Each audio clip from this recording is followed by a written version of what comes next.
রোজার ইফতারের উপকরণ যদি আসে নিজের ছাদ বাগান থেকে তাহলে কেমন হয়? আসসালামু আলাইকুম।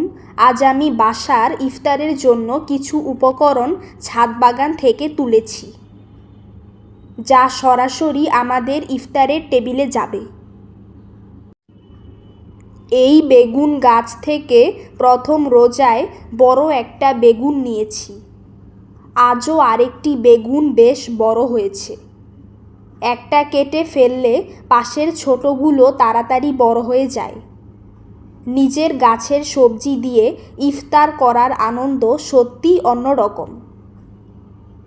আজ ইফতারে বেগুনি হবে ইনশাল্লাহ। এই ধনেপাতাগুলো একদম দেশি, সুন্দর ঘ্রাণ। প্রতিদিন একটু একটু করে উঠিয়ে ফেলছি। এই পাতাগুলো রোজার ইফতারে স্বাদ ও ঘ্রাণ দুটোই বাড়িয়ে দেয়। কোনো রাসায়নিক নয়, নিরাপদ খাবার।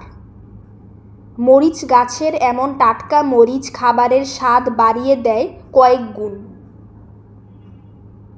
আল্লাহর রহমতে এই ছোট ছাদ থেকেই আমরা অনেক কিছু পেতে পারি। নিজের হাতে লাগানো গাছ থেকে মরিচ তুলে ইফতার বানানো, এই অনুভূতিটা সত্যিই আলাদা।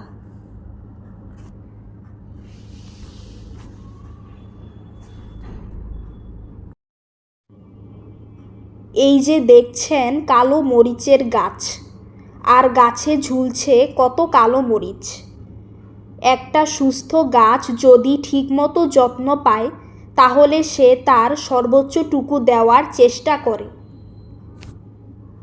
এই মরিচগুলো শুধু রান্নার স্বাদই বাড়াবে না, নিজের গাছের মরিচ ব্যবহার করার তৃপ্তিটাও দেবে।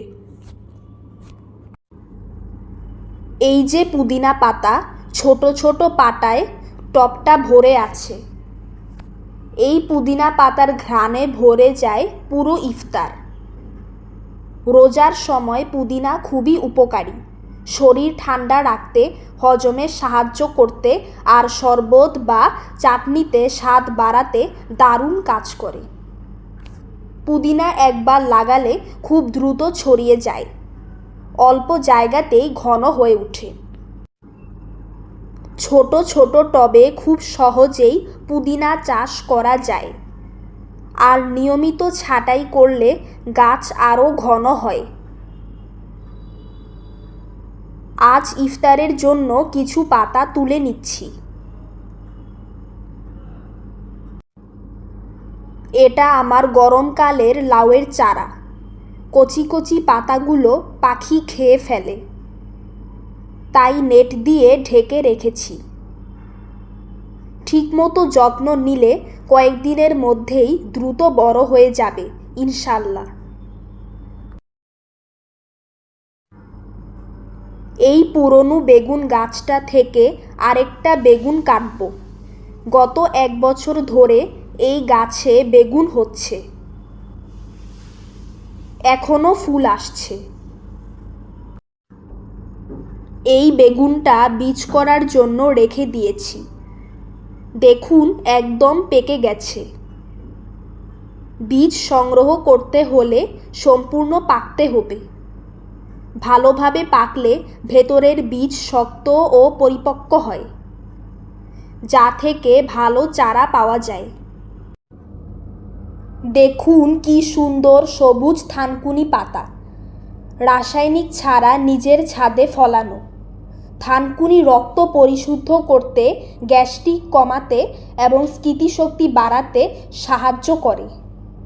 তাই চেষ্টা করি ঘরের কাছেই স্বাস্থ্যকর গাছ রাখতে। আজ পেঁয়াজুর সাথে রেসিপি হয়ে যাবে ইফতারের টেবিলে। এই সবজিগুলো হয়তো বাজারে কিনতেও পাওয়া যেত। নিজের লাগানো অর্গানিক সবজি দিয়ে ইফতার করা, এটা শুধু খাবার না, এটা একটা তৃপ্তি। ভিডিওটি ভালো লাগলে লাইক দিন, আর ছাদ বাগান ভালোবাসলে চ্যানেলটিকে সাবস্ক্রাইব করে পাশে থাকবেন। সবাইকে ধন্যবাদ।